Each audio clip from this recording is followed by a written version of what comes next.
माला जप रही हो, भजन कीर्तन कर रही हो, ये पाप हो रहा है। पति की आज्ञा हो तो कथा पे आओ, पति की आज्ञा हो तो कीर्तन पे जाओ, और फिर पति भी अच्छा हो। ये नहीं हो कि वो शराब पी के आए, पत्नी को धमकी देता रहे हो तुम कथा पे क्यों गई थी। ऐसे शराबी को तो फिर छोड़ देना ही ठीक है। हाँ, बोलिए भक्त वत्सल भगवान की जय। श्री भरत जी सुखदेव भगवान ने कथा अद्भुत सुनाई, नाम की बड़ी महिमा सुनाई। एक बार इंद्र ने अपने गुरु का अपमान किया, जिसके कारण गुरु जी नाराज होकर के चले गए। विश्वरूप को अपना गुरु बनाया और उन्होंने नारायण कवच की दीक्षा दी।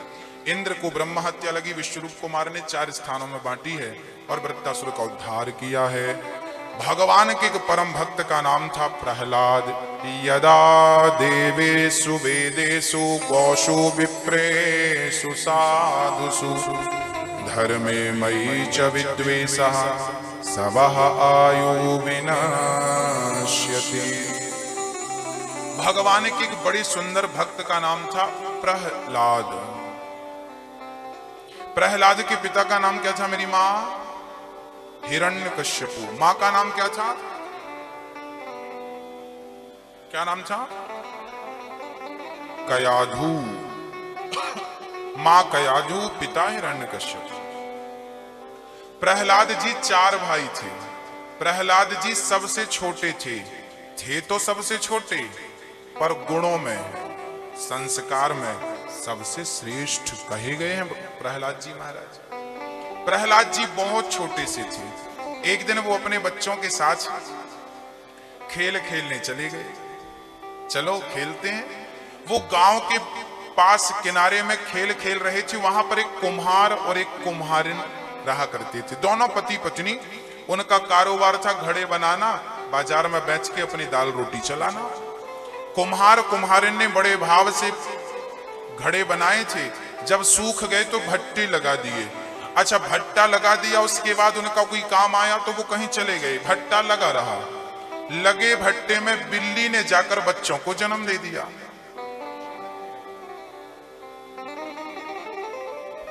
बिल्ली ने जाकर भट्टे पे, एक घड़े पे बच्चे को जन्म दे दिया।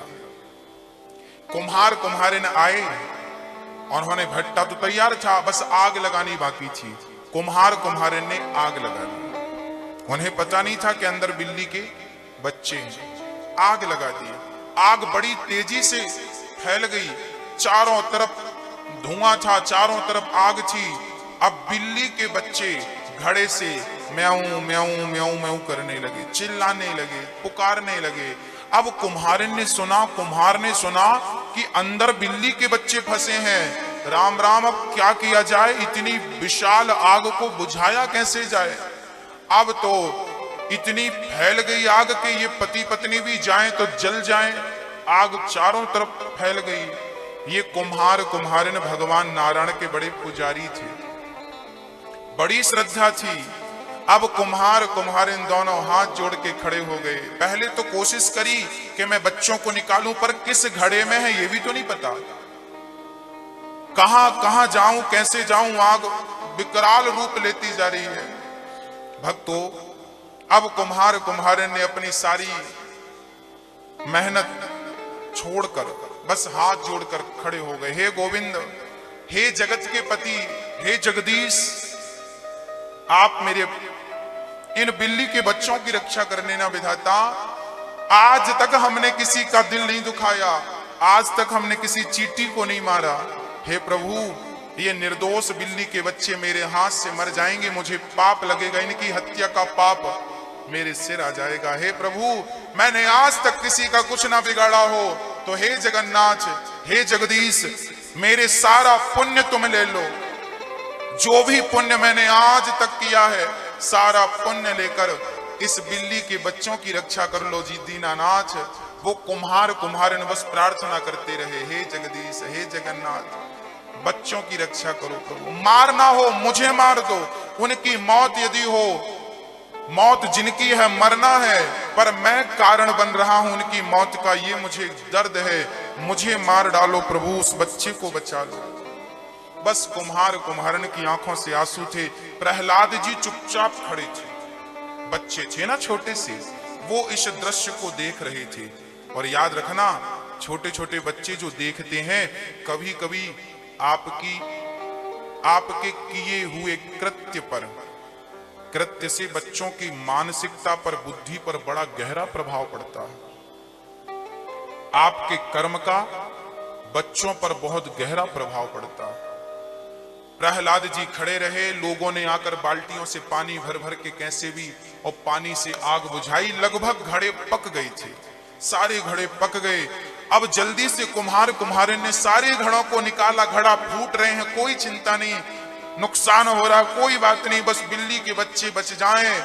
विश्वास था कि मेरा ठाकुर, मैंने भक्ति की है तो ये मरने नहीं देगा। सारे घड़े लाल हो गए थे। सबने उम्मीद छोड़ दी थी कि बिल्ली के बच्चे, इस आग में कोई बचेगा? कोई नहीं बचेगा। देखा, इस घड़े को फेंका, इस पे नहीं है। दूसरा घड़ा, तीसरा घड़ा, आखिरी में एक घड़ा मिला। जिस घड़े को देखा पूरा पक चुका था, लाल पड़ गया था। और जब कुम्हारन ने दृष्टि डाली ना उस घड़े पे, मेरी माँ, तो बिल्ली के बच्चे आनंद से किलोल कर रहे थे उस घड़े के अंदर, आनंद से बैठे हुए थे, टुकुर टुकुर देख रहे थे। हाँ मेरी माँ, बाल न बांका कर सके जग में जो बैरी होए। बचाने वाला भगवान है, मारने वाला है भगवान। बचाने वाला, हाँ, बिल्ली के बच्चे बच गए। बिल्ली के बच्चों को कुम्हारन ने हृदय से लगाया और बिल्ली के बच्चों को आजाद किया। जाओ बेटा, तुम्हें जहां जाना है। और जाकर भगवान के चरणों में माथा रख के बस कुम्हारन रोने लगी, विधाता मैं आपके इस ऋण को कैसे चुकाऊंगी, कैसे चुकाऊंगी। उस दिन से कुम्हार और कुम्हारिन ने मन में संकल्प लिया कि अब भगवान के इस ऋण को हम कैसे चुकाएं। तो उन्होंने उस दिन से भोजन प्रसादी का त्याग करके अनशन करने बैठ गए और भगवान का चिंतन करते रहे। प्रभु, श्वास की हर श्वास में आपका चिंतन होगा। यही आपके से पुण्य का आपने जो मेरे लिए किया, उसका ये मेरे द्वारा सेवा। दोनों पति पत्नी बैठ गए, नारायण नारायण जपने लगे। आखिरी समय में उनका शरीर छूटा। कहा जाता है कि सुंदर से विमान आए और कुम्हार कुम्हारिन विमान में बैठ के भगवान के निज धाम को चले गए। जय जयकार होने लगी। हिरण्यकश्यपु को पता लगा कि विष्णु की माया मेरे नगर में चल रही है, मेरे नगर वासियों को विमान में बिठा बिठा के ले जा रहा। अब तो हिरण्यकश्यपु के नगर वासी भी नारायण नारायण जपने लगे। हिरण्यकश्यपु ने सब पे प्रहार करना, जो नारायण का नाम जपेगा जिंदा नहीं रहेगा। इस बात का प्रहलाद जी पर बड़ा प्रभाव पड़ा। प्रहलाद जी समझ गए कि सबका पालनहार भगवान ही है, सबका रक्षक और सबका भक्षक भगवान ही। बस प्रहलाद जी उस समय से 5 वर्ष की उम्र थी। बस प्रहलाद जी ने जो नाम पकड़ा, नारायण नारायण। अब हिरण्यकश्यपु के कानों में अपने पुत्र की करतूत गई कि महाराज दुनिया जपे तो जपे, तुम्हारा बेटा भी नारायण का नाम जप रहा। हिरण्यकश्यपु को पता लगा, बेटे को बुलाया। क्यों प्रहलाद, ये हम क्या सुन रहे हैं? आप हमारे कुल दीपक हो, क्या कुल के दीपक को बुझाने वाले बनोगे? आपके ताऊ जी को इस विष्णु ने मार गिराया है, हमें बदला लेना है उस विष्णु से, आप उसका नाम जप रहे हो। प्रहलाद जी ने कहा, पिताजी वो जगत के पालनहार हैं, वो किसी से दुश्मनी नहीं करते। जिस भाव से जो लोग उन्हें भजता है, उस भाव से प्रकट होकर उन्हें उस प्रकार का दंड या उस प्रकार का वरदान दिया करते हैं। भगवान भक्तों के अधीन हुआ करते हैं। प्रहलाद की बड़ी बड़ी बातें सुनकर हिरण्यकश्यपु ने कहा, ले जाओ इसे पहाड़ से फेंक दो। पहाड़ से फेंका, ऊपर से चोटी से नीचे खाई में फेंक दिया। पर बचाने वाला भगवान हो तो मारेगा कौन मेरी माँ? और मारने वाला भगवान हो तो बचावेगा कौन? प्रहलाद जी बच गए। एक दिन हिरण्यकश्यपु ने अपनी पत्नी को आदेश दिया, कयाधु तुम्हारा बेटा बड़ा उद्दंड हो गया है, हम चाहते हैं कि तुम इसे मार डालो। कयाधु ने कहा, स्वामी जी एक मां से आप क्या करा रहे हैं? यदि मां अपने बच्चे को मार डालेगी तो मां बदनाम नहीं हो जाएगी?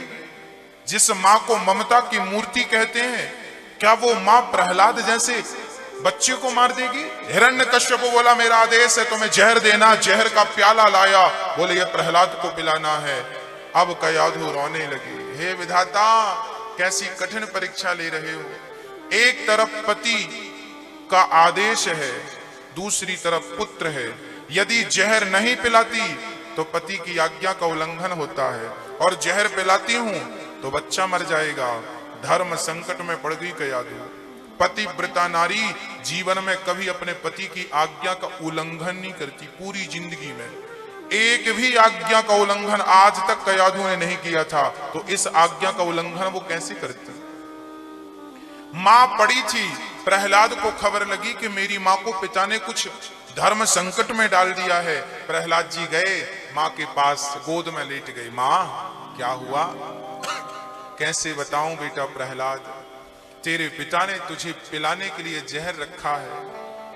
मैं अभागिन मां हूं जो अपने बच्चे को जहर पिलाऊंगी। प्रहलाद ने कहा मां आप जानती नहीं हो, जो भगवान नारायण है ना, मैंने देखा था कि बिल्ली के बच्चों को उन्होंने आग